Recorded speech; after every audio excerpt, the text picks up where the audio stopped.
ఓం శ్రీమాత్రే నమః. శ్రీ లక్ష్మీ అమ్మవారి మహత్యమండి. 2వ అధ్యాయము. శ్రీ అంటే సిరులు కురిపించే శ్రీ మహాలక్ష్మి అనే అర్థం. లక్ష్మి అనగా గుర్తు అని అర్థం. సర్వ ఐశ్వర్యాలకి ఆ తల్లియే కదా సంకేతం. సర్వ విద్యలకు కూడా విద్యాలక్ష్మి రూపంలో ఆ తల్లియే సంకేతం. సర్వ శుభాలకి సంకేతం ఆ జగన్మాత. సర్వ విజయాలకి గుర్తు ఆ తల్లియే. సర్వశక్తులకు ఆ తల్లియే సంకేతం.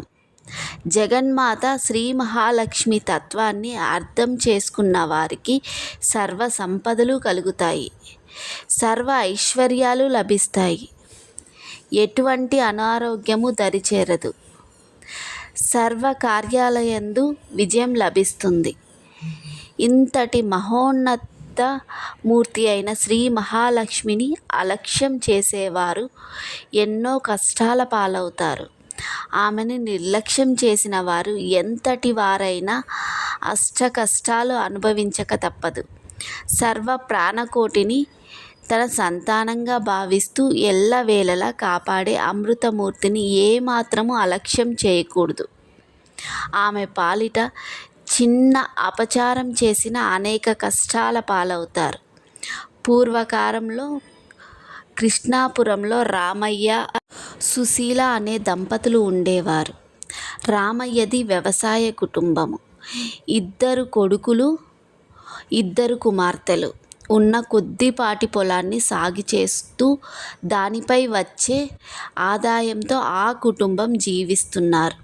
పిల్లల వయసు పెరుగుతున్న కొద్దీ ఇంటి ఖర్చులు పెరగసాగాయి. మగపిల్లల్ని పాఠశాలకి వెళ్ళేవారు, ఆడపిల్లలు చిన్నవారు. ఆదాయం పెరగకపోవటంతో ఇల్లు గడవడం కష్టంగా ఉండేది. అలాగని ఏదైనా వ్యాపారం చేసి మరికొంత సొమ్ము సంపాదించుదామంటే రామయ్యకు ఏ వ్యాపారము రాదు. వచ్చే ఆ కొద్దిపాటి సొమ్ముతో ఎలాగో అలాగా నెట్టుకు వస్తున్నాడు. సుశీల ప్రతినిత్యము క్రమం తప్పకుండా శ్రీ మహాలక్ష్మి అష్టోత్తరాన్ని పఠించేది. అలాగే రామయ్య కూడా వీలున్నప్పుడల్లా ఆ ఊరిలోని శ్రీ లక్ష్మీనారాయణ ఆలయానికి వెళ్ళి స్వామి అమ్మవార్లను దర్శించి వచ్చేవారు.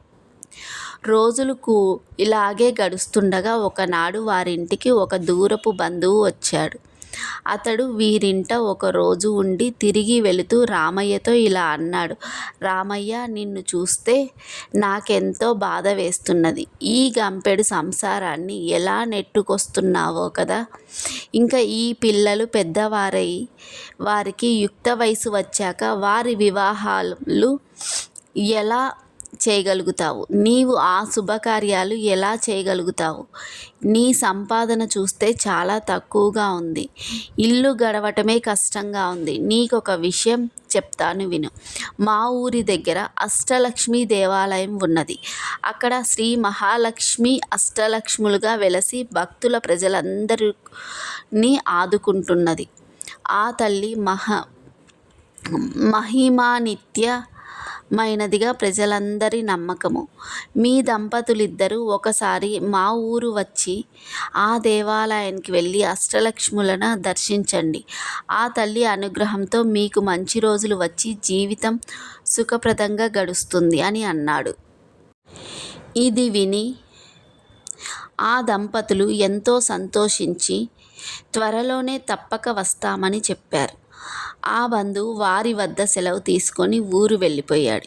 ఆ మరునాడు ఉదయం లేవగానే ఆ దంపతులిద్దరూ స్నానం చేసి పూజ గదిలో నుంచొని శ్రీ లక్ష్మీనారాయణ వారిని నమస్కరించుకున్నారు. స్వామి, శ్రీమన్నారాయణ ఆర్తజన రక్షకుడవు, ఆపద్బాంధుడవు. నిన్ను నమ్మిన వారిని రక్షించే అమృతమూర్తివి. మమ్మలను ఈ కష్టముల నుండి బయటపడవేసే భారం నీదే తండ్రి. ఓ శ్రీమన్నారాయణ, నీకివే మా నమస్కారములు. ఓ మహాలక్ష్మి జగన్మాత, మిక్కిలి దయతో కూడి ఉన్న నీ చూపులతో మమ్ము కరుణించు తల్లి. ఆశ్రయించిన వారిని ఎల్లవేళలా రక్షించే అమృతమూర్తివి నీవే తల్లి. దయచేసి మా కుటుంబాన్ని కరుణించి నీ అనుగ్రహాన్ని ప్రసాదించు తల్లి. వీలైనంత త్వరలో నీ దర్శనం చేరుకుంటాము తల్లి.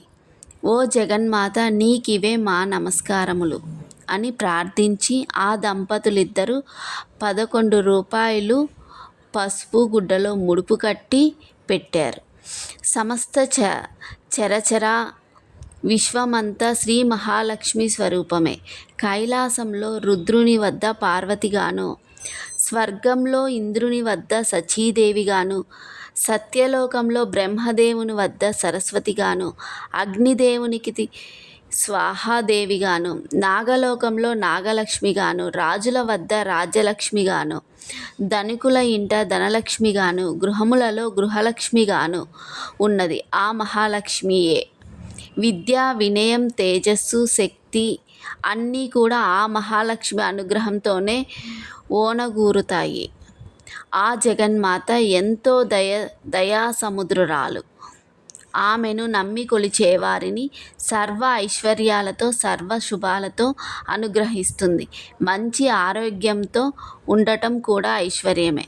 చక్కటి ఆరోగ్యాన్ని కూడా అనుగ్రహించేది ఆ శ్రీ మహాలక్ష్మియే. కొంతకాలానికి రామయ్య, సుశీల దంపతులు ముడుపు తీసుకొని అష్టలక్ష్మి దేవాలయం దర్శించడానికై బంధువుల ఊరు బయలుదేరి వెళ్ళారు. ఊరు చేరేసరికి సాయంకాలం అయింది.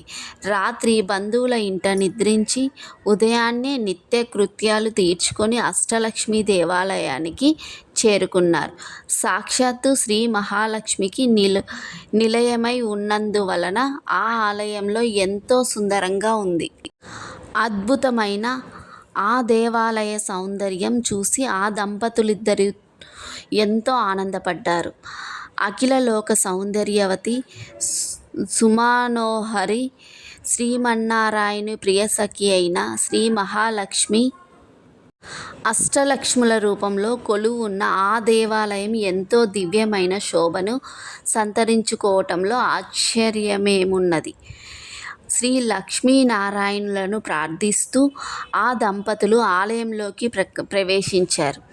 ఆ రోజు ఆ జగన్మాత జన్మ నక్షత్రం కూడా కావటం చేత ఆలయమంతా ఎంతో దివ్యంగా అలంకరింపబడింది. ఆలయ స్తంభాలకు అద్భుతమైన పుష్పాలు చక్కగా అలంకరింపబడ్డాయి. మామిడాకుల తోరణాలు ఎంతో చక్కటి శోభను తీసుకువస్తున్నాయి. ఎటు చూసినా రంగురంగుల పుష్పాలతో కంటికి ఎంతో ఆహ్లాదకరంగా కనిపిస్తూ ఉన్నది. అందమైన పుష్పములన్నీ శ్రీ మహాలక్ష్మి స్వరూపాలే. అందుకే పువ్వులను ఎప్పుడూ కాలితో తొక్కరాదు, చేతితో నలుపరాదు, పరిశుభ్రంగా లేని ప్రదేశాలలో వేయకూడదు. పుష్పం సాక్షాత్తు శ్రీ మహాలక్ష్మి స్వరూపం. అందుకే శ్రీమన్నారాయణుడు పుష్పాలంకార ప్రియుడు. ఎవరైతే తనను దివ్య పుష్పాలతో అలంకరిస్తారో వారి ఎడల ఆ స్వామి ఎంతో ప్రసన్నుడవుతాడు. ఇప్పటి వీడియోలో కలుసుకుందాం. Thank you.